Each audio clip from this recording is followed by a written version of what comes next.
नमस्कार, मनी गुरु की इस खास पेशकश में आप सभी का स्वागत है। मैं हूं स्वाति रायना। बाजार की गिरावट में अपनी इन्वेस्टमेंट को स्ट्रेंथ देने के लिए जरूरी है आप अपने पोर्टफोलियो में आप थोड़ा बदलाव करें। अभी बाजार में एसआईपी या फिर एसटीपी निवेश का कौन सा तरीका है सही, साथ ही कोर या फिर सैटेलाइट पोर्टफोलियो के हिसाब से फंड का चुनाव कैसे करें। हमारे एक्सपर्ट से आज हम जानेंगे गिरावट के बाजार में निवेश के 5 बेस्ट फंड और साथ ही बताएंगे ऐसे बाजार में किन गलतियों से बचें। हमारे साथ 2 खास एक्सपर्ट्स हैं, उनका परिचय करा देते हैं। आनंद राठी वेल्थ के डायरेक्टर ऋषिकेश पालवे और कंप्लीट सर्कल वेल्थ के सीईओ क्षितिज महाजन हमारे साथ हैं। ऋषिकेश और क्षितिज, बहुत स्वागत करते हैं दोनों का आज के इस खास कार्यक्रम में हमारे साथ शामिल होने के लिए। अभी हम सबको मालूम है बाजार कुछ अच्छे दौर से नहीं गुजर रहा और यही शायद हाल काफ़ी निवेशकों के पोर्टफोलियो का भी है, जिनका जो पूरा निवेश का जो पूरा सफर है वो कुछ अच्छे दौर से नहीं गुजर रहा। अब ऐसे में ज़रूरी है कि क्या कुछ बदलाव करें अभी स्ट्रैटेजी में। क्षितिज, थोड़ा समझना आपसे चाहेंगे, जब भी हम कहते हैं कि एक गिरावट वाला बाजार, करेक्शन वाला बाजार, मंदी का बाजार, या जब बाजार बेयर फेज में होता है, जब हम बुल और बेयर की हम बात करते हैं, तो ऐसे में जो एक स्ट्रैटेजी रहनी चाहिए किसी की टुवर्ड्स देयर एसेट एलोकेशन या फिर इन्वेस्टमेंट की, क्या वो अभी फिलहाल उन स्टेप्स को फॉलो किया जाए एक निवेशक के द्वारा? बहुत बहुत नमस्कार स्वाति, आपको, दर्शकों को और ऋषिकेश भाई को। आई थिंक ये बहुत कंसोलिडेशन का इस समय जो टाइम है वो कंसोलिडेशन का टाइम है। और मैं समझ सकता हूँ कि काफी इन्वेस्टर्स इस समय थोड़े से मायूस जरूर होंगे, पिछले जो 1.25 साल में आए हैं या जिन्होंने पिछले 4 साल में एक डिफरेंट रैली देखी थी, but August onwards markets negative trend में ही हैं। बट आई थिंक ये टेस्टिंग टाइम है और ये मार्केट का एक करेक्टर है। और मैं आई एम वेरी ग्लैड कि आप लोगों ने ये अर्ली फेज में, क्योंकि काफी इन्वेस्टर्स हुआ थी, कोई लगभग 2.5-3 करोड़ इन्वेस्टर जो हैं वो कोविड के बाद आए हैं, तो वो जल्दी उन्होंने 3-4 साल में ऐसा टाइम देख लिया जहाँ पे मार्केट्स में लीनियर रिटर्न नहीं आते। ये पता चल जाता है कि हर हर साल रिटर्न नहीं बनता है। तो ये टेस्टिंग टाइम है और लिटमस टेस्ट है आप सबका। बट हैविंग सेड दैट, जिस जिस फंड में आपने पैसे लगा रखे हैं, जो उन फंड्स ने नीचे बिजनेस लिए हुए हैं, वो सारे बिजनेस मोर और लेस अच्छा कर रहे हैं। जो जहां स्लो डाउन है वहां पे स्टॉक प्राइसिंग की बीटिंग ज्यादा है। जहां पे बिजनेस काफी रोबोस्ट है वहां पे बीटिंग इसलिए है कि एफआई जा रहा है, बट इतनी बीटिंग नहीं है। तो आप समझिए कि दैट आप एक बिजनेस बाय करते हैं जब आप म्यूचुअल फंड बाय करते हैं इक्विटीज में, या पीएमएस बाय करते हैं, तो यहाँ पर इंटरेस्टिंग हो जाता है कि दैट ये टाइम करा क्या जाए। और ये शोज काफी हेल्पफुल होते हैं क्योंकि हम अपनी लर्निंग आपसे कोशिश करते हैं शेयर करने की। हैविंग सेड दैट, हम भी लर्न कर रहे हैं over a period of time. But ये टाइम होता है जहाँ पे आप अगर कुछ नहीं करना चाहते हो तो कम से कम मार्केट से बाहर मत बैठिए, मार्केट से बाहर मत होइए और अपनी सिप कंटिन्यू करें। ये वो समय होता है जहाँ पे आप एक्युमुलेट करें। आपका गोल होना चाहिए कि कितने स्टॉक्स आप एक्युमुलेट कर सकते हैं, कितने यूनिट्स आप म्यूचुअल फंड के एक्युमुलेट कर सकते हैं। प्राइस आपको मिल जाएगा इवेंचुअली जब मार्केट ठीक होगी। तो आज देखिए, आप जब भी मार्केट करेक्शन की बात करते हैं, आपके नंबर ऑफ यूनिट्स कम नहीं हो रहे हैं, वो उतने के उतने बने हुए हैं। इनफैक्ट जब आप सिप करते जा रहे हैं या कुछ भी इन्वेस्टमेंट और बढ़ा रहे हैं, तो आपके नंबर ऑफ यूनिट्स हैं वो ऐड ऑन ही हो रहे हैं। तो आप जितना एक्युमुलेट करेंगे उतना आपके लिए अच्छा रहेगा। और ये थोड़ा सा पेशेंस का बाजार है। आपने जहाँ पेशेंस लूज करी वहां पे मार्केट ने टर्न अराउंड किया। तो आप पेशेंस बनाए रखें, पेशेंस बनाए रखें और देखिए that over a period of time patience page करता है। और ये बहुत इंपॉर्टेंट है यहाँ पे स्वाति। एब्सोल्युटली। और ऋषिकेश, कई जो इन्वेस्टर्स हैं उनके इतने इंपॉर्टेंट गोल्स के लिए वो अभी निवेश कर रहे हैं। किसी के बच्चों की पढ़ाई के लिए वो इन्वेस्टमेंट कर रहे हैं, किसी के बच्चों की शादी के लिए कर रहे हैं, कहीं पर रिटायरमेंट प्लानिंग है, कईयों की तो शायद रिटायरमेंट आने भी वाली होगी। तो उनके लिए तो शायद काफ़ी भारी समय है, ये मुश्किल भरा समय है कि जो over the period of time एक 10-15-20 साल का पोर्टफोलियो रिटायरमेंट प्लानिंग के लिए ही मानिए बनाया होगा, बच्चे की पढ़ाई के लिए ही बनाया होगा अगर, तो अभी तो इक्विटी में काफ़ी ज़्यादा नुकसान हो रहा है, पोर्टफोलियोज माइनस में जा रहे हैं। ज़रा थोड़ा सा अभी आप स्ट्रैटेजी बता सकते हैं किसी को अभी एक शॉर्ट टर्म के लिए डेट या इक्विटी का जो एलोकेशन है वो स्मार्टली कैसे प्लेस करना चाहिए? और नमस्ते स्वाति जी, क्षिति जी नमस्ते और सारे दर्शकों को नमस्ते। तो हमने ये काफी अहम मुद्दा उठाया है कि कई बार क्या होता है, हम प्लानिंग करते हैं, फाइनेंशियल प्लानिंग करते हैं, लेकिन जैसे ही लक्ष्य नजदीक आता है तो पता चला कि मार्केट थोड़ा टूट गया है। जैसे हाल फिलहाल में हमने देखा, निफ्टी करीबन 15% से टूट गई है। तो ऐसे समय पे क्या करना चाहिए, आपकी रणनीति क्या होनी चाहिए? जैसे मैं हमेशा कहता हूँ, रणनीति तय करने से पहले सबसे पहले इंपॉर्टेंट है कि आपका लक्ष्य निर्धारित करो। एक बार लक्ष्य निर्धारित हो जाएगा तो उसके अनुसार आपको अपनी रणनीति बनानी होगी। और लक्ष्य का एक अवधि भी निर्धारित करना बहुत जरूरी है। जैसे शॉर्ट टर्म, 1 साल के नीचे अगर आपका गोल है तो पूरा 100% जो है वो डेट में चला जाना चाहिए। जैसे हम कह रहे थे कि अगर किसी का रिटायरमेंट प्लान आया, किसी का एजुकेशन का समय आया है, तो क्या करना चाहिए? तो अगर हमें पता है कि हमारा रिटायरमेंट 2 साल के बाद आने वाला है, तो हमारी स्ट्रेटेजी इक्विटी से डेट की तरफ आ जानी चाहिए, ताकि अगले 1-2 साल का खर्चा जो है वो डेट में होना चाहिए। तो अगर हम रिटायरमेंट के करीब आते हैं तो हमारे पास 1 साल का एक्सपेंस या 2 साल का एक्सपेंस अगर डेट में है, तो मार्केट का उतार चढ़ाव ज्यादा मायने नहीं रखता है। मीडियम टर्म, जिसे हम 1 से 3 साल का कहते हैं, वहां पे अगर ये टर्म है जिसके लिए हमको इन्वेस्ट करना है, तो हमें 60-40 का एलोकेशन रखना चाहिए, जहाँ पे 60% जो है वो इक्विटी में होना चाहिए, 40% डेट में। लॉन्ग टर्म जो 3 साल से ज्यादा है, वहां पे आप इक्विटी में हैवी हो सकते हो। 80% इक्विटी में जाना चाहिए, 20% डेट में जाना चाहिए। 20% डेट में क्यों जाना चाहिए? इमरजेंसी कोई बड़ा एक्सपेंस आ जाता है तो उसके लिए आपकी तैयारी हो। और एक इमरजेंसी फंड हमेशा रहना चाहिए, जाके आपको 6 से 8 महीने का आपका खर्चा जो है वो निकल के आ जाए। तो 3 चीजें कहना चाहूंगा कि आपके लक्ष्य के अनुसार आपका रणनीति होनी चाहिए। रणनीति क्या होनी चाहिए, वो आपके इन्वेस्टमेंट की अवधि के ऊपर निर्भर करता है। अगर 1 साल के नीचे है तो डेट, या फिर इक्विटी और डेट का कॉम्बिनेशन है। राइट, बिल्कुल। तो ये आपको एक इक्विटी और डेट के कॉम्बिनेशन को बहुत ही सोच समझकर अपने गोल के हिसाब से, और आपका कितना दूर है ये गोल, होराइजन कितना है बेसिकली आपका आपका जो जब आप ये गोल रियलाइज करेंगे, आपका जो अवधि है वो कितनी दूर है, उसके हिसाब से आप स्ट्रैटेजी बनाएं। अब सबसे इम्पॉर्टेंट ये समझना ज़रूरी है। मुझे एक क्षितिज एक बात बताइए, अभी काफ़ी लोग ये कह रहे हैं कि अभी बाजार में पैसा लगाने का सही तरीका क्या है। कई लोगों की एसआईपी चल रही है, तो एसआईपी करे, उसको कंटिन्यू करे, थोड़ा रोक दे, या फिर नया पैसा एसआईपी के थ्रू डाले, या फिर एसटीपी के जरिए भी पैसा अभी डालना सही रहेगा।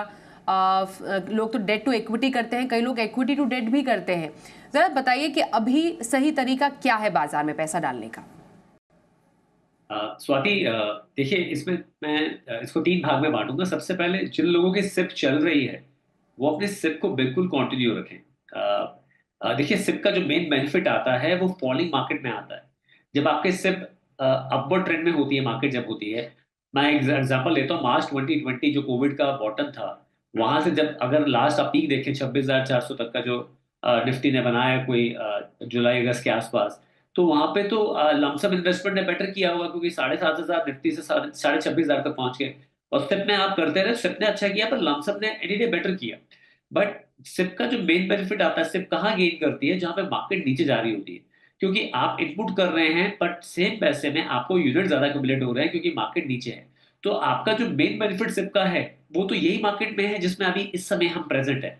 तो इसी मार्केट के लिए तो आपने सिप करी थी, कि ऊपर नीचे जब होगा तो एवरेज आउट होगा। ऊपर में आपको यूनिट्स कम मिल रहे हैं बट प्राइस बढ़ रहा है, पर जब नीचे में आप हैं तो आपको यूनिट ज्यादा मिल रहे हैं, पर जब इवेंचुअली मार्केट ऊपर जाएगी तो प्राइस बढ़ जाएगा। तो सिर्फ तो आप कंटिन्यू करें। जो आपके पास लमसम राशि पड़ी हुई है, उसमें से देखिए, मार्केट ऑलरेडी आपके 15-16% पीक से नीचे है। मिड कैप और स्मॉल कैप इंडेक्स ज्यादा नीचे हैं।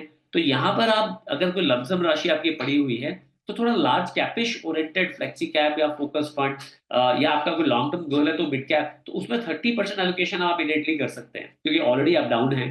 बैलेंस 40% को आप 6 से 8 हफ्ते की एसटीपी में कर सकते हैं।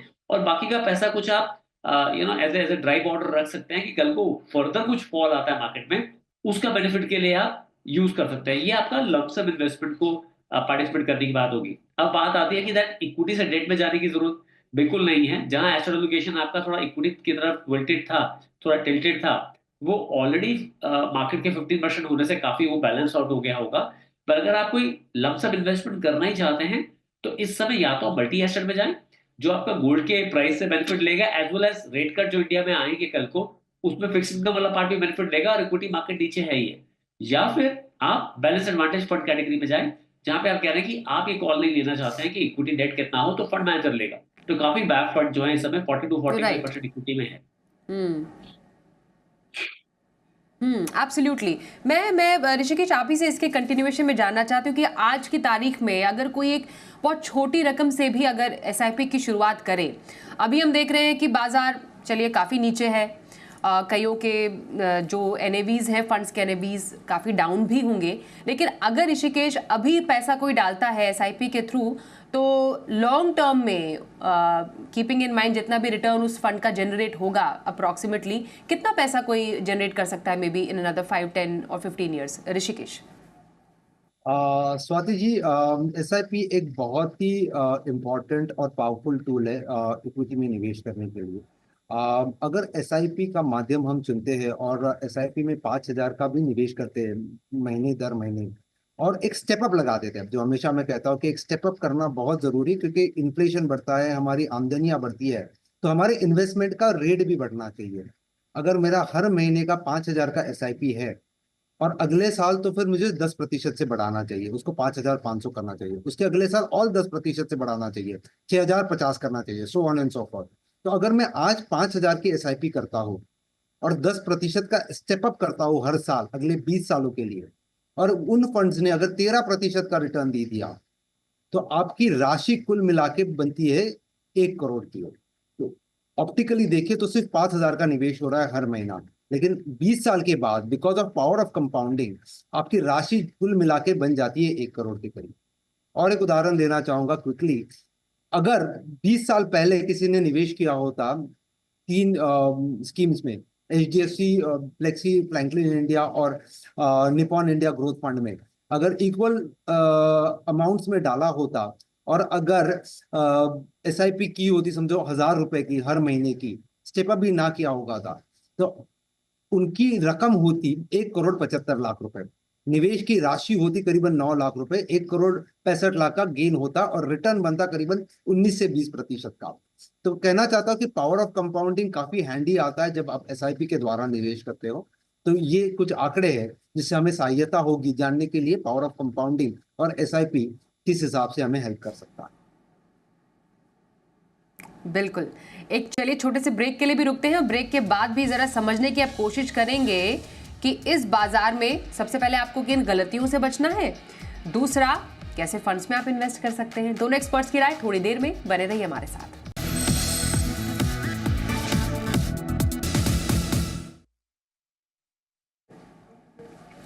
तो आइए ये समझने की कोशिश करते हैं कि बाजार की गिरावट में आपको पोर्टफोलियो प्लानिंग कैसे करनी है, कैसे फंड शामिल करें और किन गलतियों से बचें। बस थोड़ी छोटी चर्चा करना जरूरी है कि ऐसे में जो आपका पोर्टफोलियो है, क्षितिज, हमारे पोर्टफोलियो के जो दो हिस्से हैं, हम एक पोर्टफोलियो थोड़ा लॉन्ग टर्म के लिए क्रिएट करते हैं, थोड़ा सा टैक्टिकल एलोकेशन हमारा रहता है बाजार के अलग अलग चाल के हिसाब से, जिसको हम कोर या फिर सैटेलाइट पोर्टफोलियो का नाम भी देते हैं। थोड़ा ब्रीफली आपसे समझना चाहूंगी, ऐसे मौके पर कोर पोर्टफोलियो और सैटेलाइट पोर्टफोलियो दोनों का जो एक फॉर्मेशन है, या किस तरह के जो कैटेगरीज या फंड्स उसमें शामिल करें, कैसे बनाएं इसे? स्वाति, कोर पोर्टफोलियो जो हमारा होता है वो लॉन्ग टर्म गोल्स के लिए होता है, और जो आपका सैटेलाइट पोर्टफोलियो होता है वो टैक्टिकल होता है, जहां पे कोई अपॉर्चुनिटी आपको दिख रही हो, आप उसमें आप बाय कर सकते हो। तो ये डिफरेंस होता है कोर और टैक्टिकल में। On a lighter note, market में इस समय हर तरफ इस समय अपॉर्चुनिटी दिख रही है, बिकॉज आज हम जरूर थोड़ा सा मायूस है कि मार्केट्स नीचे हैं, पोर्टफोलियो थोड़ा रेड में है, पर ये 6-8 महीने के बाद एक बहुत बड़ी अपॉर्चुनिटी दिख रही होगी, दैट ये बड़ी एक मिस्ड अपॉर्चुनिटी थी जहां इन्वेस्ट करना चाहिए था। Having said that, I think core में हमारा जो गोल ओरिएंटेड पोर्टफोलियोज होते हैं, जैसे इस समय मैंने बोला, जैसे लार्ज कैपिश पोर्टफोलियोज, आप ब्लू चिप फंड ले सकते हैं। काफी कंपनीज के ब्लू चिप फंड, आईसीआईसीआई है, एसबीआई है। आप मल्टी कैप या फ्लेक्सी कैप फंड्स ले सकते हैं जो लार्ज कैपिश ओरिएंटेड फ्लेक्सी कैप हैं, कोटक है, बाकी अदर है, पराग पारी का है जिसमें आपका थोड़ा इंटरनेशनल एक्सपोजर भी है। इस कैटेगरी के फंड ले सकते हैं। टैक्टिकल में इस समय आई थिंक आप देखिए, मिड कैप लग रहा है इस समय कि काफी पिटाई हो गई है सेक्टर की, उस कैप की थोड़ी और पिटाई होती है तो आप एक मिड कैप एलोकेशन ले सकते हैं। साथ में इस समय जो गवर्नमेंट की पॉलिसीज हैं जिससे बूस्ट करेगा आपका कंजम्पशन, बूस्ट करेगा, आप एक कंज्यूमर फंड ले सकते हैं। थोड़ा गोल्ड का एलोकेशन भी एज अ टैक्टिकल आप ऐड कर सकते हैं, क्योंकि अभी भी ग्लोबली चीजें सेटल होती दिख नहीं रही है, तो गोल्ड एक बहुत अच्छा परफेक्ट हेज है। तो इसका एक मिक्स बैग आप बना सकते हैं इस समय, और टेक्निकल जब स्टोरी प्ले आउट हो तो आप उसमें से एग्जिट कर सकते हैं। टेक्निकल लॉन्ग टर्म नहीं होता है आपका। ओके। और ऋषिकेश, एक इससे किसी भी एक पोर्टफोलियो में एक जो रेशो होना चाहिए बिटवीन लॉन्ग टर्म फंड्स और एक टैक्टिकल एलोकेशन वाला फंड्स, वो आइडियल एलोकेशन क्या रहे? क्योंकि हम मोस्टली ये भी देखते हैं कि इन्वेस्टर्स तब फंस जाते हैं जब वो टैक्टिकल कॉल ज़्यादा ले लेते हैं, मतलब ऐसे फंड्स पे ज़्यादा पैसे डाल देते हैं जहाँ पर उनको लगता है कि इंस्टेंट ग्रेटिफिकेशन मिले या जल्दी उनको कमाई के मौके मिले। तो इसको अवॉइड करने के लिए एक कोर और सैटेलाइट पोर्टफोलियो को कैसे क्रिएट किया जा सकता है? स्वाति जी, क्षितिज जी ने बहुत अच्छी तरह से समझाया कि सैटेलाइट पोर्टफोलियो क्या होता है और कोर पोर्टफोलियो क्या होता है। तो मेरे अनुसार और हमारे अनुसार एक ही पोर्टफोलियो होना चाहिए, एक ही स्ट्रैटेजी होनी चाहिए, एक ही रणनीति होनी चाहिए, क्योंकि रणनीति जो बनी जाती है या तय की जाती है वो एक लक्ष्य को निर्धारित रख के की जाती है। मैं वापस वही बोल रहा हूँ, लेकिन लक्ष्य निर्धारित करना बहुत जरूरी होता है और एक रणनीति बनानी है जिसे हम जो हमें उस लक्ष्य की तरफ ले जाए। तो ये सबसे पहला मुद्दा ये है। अगर हमें लॉन्ग ओनली या एक कोर पोर्टफोलियो बनाना है तो मेरे हिसाब से एक्टिवली मैनेज फंड्स है उसमें हमने निवेश करना चाहिए। एक्टिवली मैनेज फंड्स में निवेश करने का कारण ये होता है क्योंकि आपको काफी सारी डाइवर्सिटी वही मिल जाती है। Diversification across categories of mutual fund, करीबन 14 कैटेगरीज ऑफ म्यूचुअल फंड्स है। 10 कैटेगरीज हैं जहां पे आपकी अल्फा बनने की प्रोबेबिलिटी बहुत हाई है। दूसरी चीज है डाइवर्सिफिकेशन अक्रॉस सेक्टर्स मिल जाते हैं।